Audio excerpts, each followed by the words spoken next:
사무엘기 학원의 말씀입니다.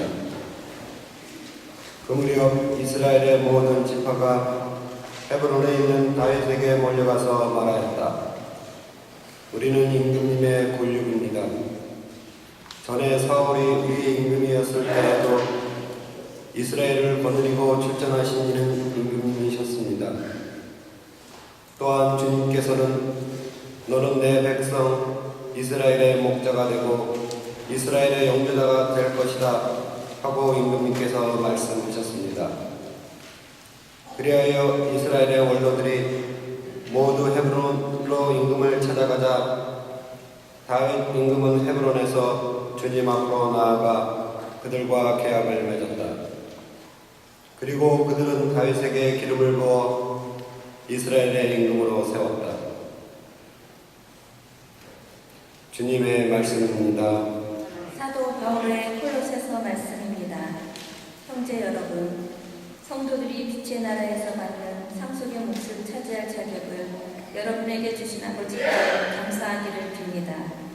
아버지께서는 우리를 어둠의 권세에서 구해내시어 당신께서 사랑하시는 아드님의 나라로 옮겨주셨습니다. 이 아드님 안에서 우리는 속량을 곧 죄의 용서를 받습니다. 그분은 보이지 않는 하느님의 모상이시며 모든 피조물의 맞이이십니다. 만물이 그분 안에서 창조되었기 때문입니다. 하늘에 있는 것이든 땅에 있는 것이든 보이는 것이든 보이지 않는 것이든 왕권이든 주권이든 권세든 권력이든 만물이 그분을 통하여 또 그분을 향하여 창조되었습니다. 그분께서는 만물에 앞서 계시고 만물은 그분 앞에서 존속합니다. 그분은 또한 당신 몸인 교회의 머리이십니다. 그분은 시작이시며 죽은 이들 가운데에서 맞이이십니다. 그리하여 만물 가운데에서 으뜸이 되십니다.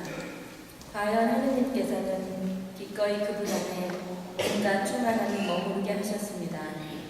그분 십자가의 피를 통하여 평화를 이룩하시어 땅에 있는 것이든 하늘에 있는 것이든 그분을 통하여 그분을 향하여 만물을 기꺼이 화해시키셨습니다. 주님의 말씀입니다. 주님께서 여러분과 함께 국가가 전한 거룩한 복음입니다.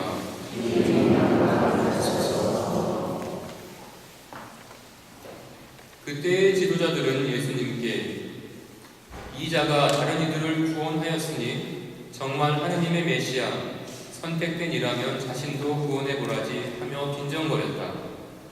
군사들도 예수님을 조롱하였다. 그들은 예수님께 다가가 신포도주를 들이대며 말하였다. 내가 유다인들의 임금이라면 너 자신이라 구원해 보아라.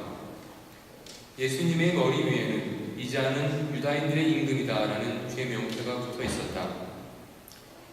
예수님과 함께 매달린 죄수 하나도 당신은 메시아가 아니시오, 당신 자신과 우리를 구원해 보시오 하며 그분을 모독하였다. 그러나 다른 하나는 그를 꾸짖으며 말하였다.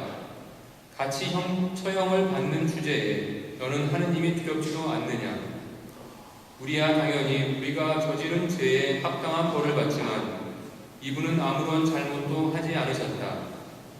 그러고 나서 예수님, 선생님의 나라에 들어가실 때 저를 기억해 주십시오 하였다.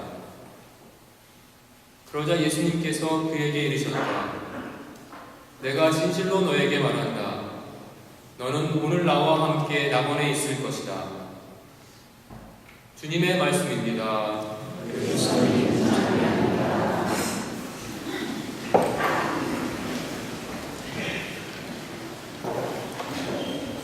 자녀가 있으신 신자분들, 손주가 있으신 신자분들, 자녀들을 위해서 기도하십니까?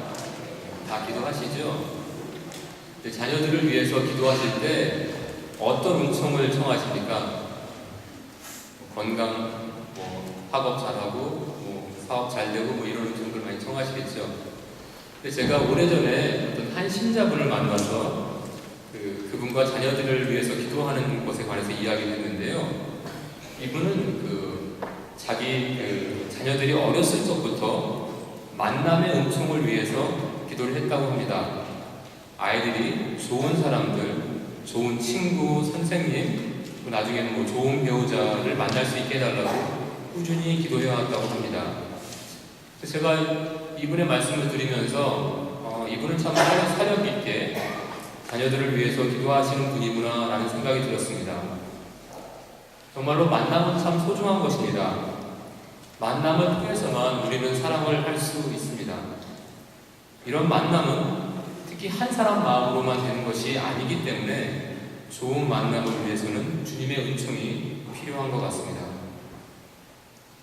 사실 우리가 이런 만남의 은총을 위해서 기도를 하지 않더라도 부모치고 자녀들이 좋은 또래들과 어울리고 좋은 선생님을 만나는 것을 원하지 않는 경우는 없는 것 같습니다. 옛말에 그 맹모 삼천지교라는 말이 있죠. 그래서 맹자의 어머니가 그 자식을 위해서 3번이나 집을 옮겼다고 합니다. 그래서 맹자가 처음에 살던 곳에서 어렸을 때 아버지를 잃게 되었는데 그 동네에서 맹자는 무덤을 파는 인부들의 흉내만 냈다고 합니다. 그래서 어머니가 이래서는 안 되겠구나 해서 이사를 했는데 그 다음에 이사한 곳은 어떤 장터였어요. 시장에 이사한 거죠. 그랬더니 맹자가 계속 어린 맹자가 장사꾼 흉내만 내는 겁니다. 그래서 이것도 안 되겠다 싶어서 마지막으로 이사한 곳이 글방 옆이었습니다. 서당 같은 데 옆으로 가는 거죠. 그래서 그곳을 봤더니 선비들이 하는 것을 보면서 예절도 배우고 글 공부도 배우게 되었다라고 하는 얘기가 있죠. 사실 근데 여기서 이야기가 끝나면 좀 너무 단순하죠. 그러니까 요즘으로 치면 어떻게 되는 거예요? 학군 좋은 데로 이사가면 우리 아들은 성공하는 겁니다. 네. 근데 그 좀 단순하고 실제로 삶은 게 단순하지가 않습니다. 그리고 맹자의 삶도 단순하지가 않았어요. 그래서 거기서 공부를 잘해서 유학을 떠났는데 유학을 가서 힘들었는지 공부를 마치지 못하고 집으로 돌아왔어요. 그래서 오랜만에 이 같은 자식이 돌아왔는데 그때 맹자의 어머니가 이렇게 길상 배를 짜고 있었다고 합니다. 그래서 공부를 마치지 못하고 온 아들을 보면서 그 배를 옆에 있는 칼로 잘라버렸다고 합니다. 그래서 이거 맹모 단기지교라고 하는데 배를 잘라버렸다는 거죠. 그래서 네가 공부를 중도에 마치는 것은 내가 이 짜던 옷감을 잘라서 아무것도 쓸모가 없게 만든 것과 똑같다 그러면서 자식을 엉망에 꾸짖어서 되돌려 보내서 공부를 마치고 유명한 학자가 될 수 있게 하였다고 합니다. 그래서 맹자가 이렇게 훌륭한 학자로 성장할 수 있었던 것은 글방 옆에서 살아서가 아니라 사실은 훌륭한 어머니를 만나서 그렇게 된 것이죠. 그래서 맹자의 어머니가 없었다면 사실 우리 중에 아무도 맹자를 기억하지 못할 것입니다. 이처럼 우리 삶에는 만남이라는 것이 굉장히 큰 의미를 지니고 있는데요. 한 시인은 인생은 너와 나의 만남이다. 인생은 너와 나의 만남이다 라고 했습니다. 이 시인에게 인생에서 만남은 중요한 정도가 아니라 인생 자체가 만남이라고 이야기하는 것이죠. 공감이 가는 말입니다. 우리 삶의 시작 자체도 부모님들의 만남에서 온 것입니다. 그리고 우리가 사제를 통해서 세성사와 성체성찰을 안에서 주님을 만나고 새로운 생명을 얻는 것도 바로 만남입니다. 정말 우리 살아가는 동안에 어떤 사람을 만나는가에 따라서 삶의 방향은 크게 바뀔 수 있습니다. 그 삶에는 수많은 만남이 있고 어떤 하나의 만남이 모든 것을 결정하는 것 같지는 않습니다. 그래서 부모와 잘 지내던 아이도 나쁜 친구를 만나면 부모에게 벌을 거칠 수 있는 것이죠. 반대로 어떤 그 청소년 시기의 우정의 가치를 연구한 한 심리학자는 어린 시절에 부모로부터 상처를 받은 그런 아이들도 청소년기에 좋은 친구들을 만나서 우정을 경험하면 어린 시절에 상처를 극복할 수 있다고 이야기를 합니다. 좋은 친구를 만나서 사람이 되는 경우도 많이 있죠. 그 외에도 배우자를 잘 만나서 좋은 사람이 되는 경우도 많이 봅니다. 이처럼 인생은 만남의 연속 내지 만남 그 자체일 수 있는 것 같습니다.